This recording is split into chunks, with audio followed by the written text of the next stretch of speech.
Hello, ഇന്ന് നമുക്കൊരു key chain ഉണ്ടാക്കിയാലോ? അപ്പോൾ അതിനായിട്ട് ഞാൻ റെഡ് കളറിലെ നൂലും ഗ്രീൻ കളറിലെ നൂലും എടുത്തിട്ടുണ്ട്. അതിൽ നിന്ന് നമ്മൾ റെഡ് കളറിലെ നൂലെടുത്തിട്ട് ഇതുപോലെ ഫോർക്കിൽ ഇങ്ങനെ ചുറ്റി കൊടുക്കണം. അത് കഴിഞ്ഞിട്ട് അത് ഫുള്ള് ഇങ്ങനെ സെക്യൂർഡായിട്ട് കെട്ടിയിട്ട് വെക്കണം. ഒരു കെട്ട് ആദ്യമേ കെട്ടിയിട്ടുണ്ട് മുൻവശത്ത്. അത് കഴിഞ്ഞിട്ട് പിന്നെ പുറകിലും കൂടി ഒരു കെട്ടും കൂടി കൊടുത്തിട്ടുണ്ട്. എങ്കിലേ അത് ഫുള്ളായിട്ട് സെക്യൂർഡായിട്ട് ഇരിക്കുകയുള്ളൂ. പിന്നെ അത് നമ്മൾ ഫോർക്കിൽ നിന്ന് ഊരിയെടുത്തിട്ട് അതിൻ്റെ വേണ്ടാത്ത ഭാഗമൊക്കെ കട്ട് ചെയ്ത് കളഞ്ഞിട്ട് ആ ലൂപ്പ് പോലെ ഇരിക്കുന്ന പോർഷനൊക്കെ ഒന്ന് കട്ട് ചെയ്ത് കൊടുക്കണം. അത് കഴിഞ്ഞിട്ട് അത് ഫുള്ള് ഒന്ന് ഷേപ്പാക്കിയും കൂടി കൊടുക്കണം. എങ്കിലേ ഇതൊരു ബോൾ പോലെ ഇരിക്കുകയുള്ളൂ. ഇത് നമ്മൾ കഴിഞ്ഞ വീഡിയോയിൽ ഈ സെയിം സാധനം ചെയ്തിട്ടുണ്ടായിരുന്നു. ഒരു കീ ചെയിൻ തന്നെയാണ് അതും, ഒരു ഫ്ലവറിൻ്റെ കീ ചെയിൻ. അപ്പോൾ ഇത് രണ്ടെണ്ണം ഞാൻ ഉണ്ടാക്കിയെടുത്തിട്ടുണ്ട്.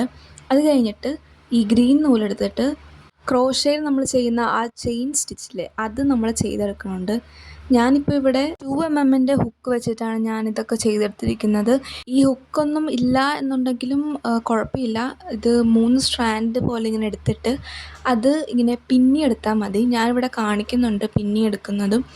അത് ചെയ്താലും ഈ സെയിം പോലെയൊക്കെ തന്നെ ഇരിക്കും, അതുകൊണ്ട് കുഴപ്പമില്ല. എന്നിട്ട് അതെടുത്തിട്ട് ഞാൻ ഒരു അറ്റത്ത് ഓൾറെഡി പിടിപ്പിച്ച് വെച്ചിട്ടുണ്ട്. ഇപ്പുറത്തെ അറ്റത്ത് ഞാൻ പിടിപ്പിക്കുന്നത് ഇങ്ങനെയാണ്. ഇങ്ങനെ അതിൻ്റെ ഉള്ളിലോട്ട് ഈ ഹുക്ക് കയറ്റിയിട്ട് ആ നൂല് ഇങ്ങനെ പുറത്തെടുത്തിട്ട് ഇങ്ങനെ കെട്ടിക്കൊടുക്കുകയാണ് ചെയ്യണത്. ഇപ്പോൾ ഹുക്കില്ലെങ്കിലും കുഴപ്പമില്ല, വേറെ വടിയൊക്കെ വെച്ചിട്ട് അല്ലെങ്കിൽ ചെറിയ സ്റ്റിക്കൊക്കെ വെച്ചിട്ട് ഇങ്ങനെ എടുക്കാവുന്നതേ ഉള്ളൂ. ഞാനിവിടെ 2 കെട്ടിടുന്നുണ്ട്, കാരണം കൂടുതൽ സെക്യൂറായിട്ട് ഇരിക്കാൻ വേണ്ടിയിട്ടാണ്. അത് കഴിഞ്ഞിട്ട് ഈ നമ്മുടെ നൂലെടുത്തിട്ട് അത് അവിടെ വെച്ചിട്ട് ഒരു കെട്ട് ഇട്ട് കൊടുക്കണം അതിൻ്റെ ഇടയ്ക്ക്. അപ്പോഴേ അതൊരു ചെറി പോലെയൊക്കെ ഇരിക്കുകയുള്ളൂ. ഞാൻ ചെറിയാണ് ഉദ്ദേശിച്ചത്.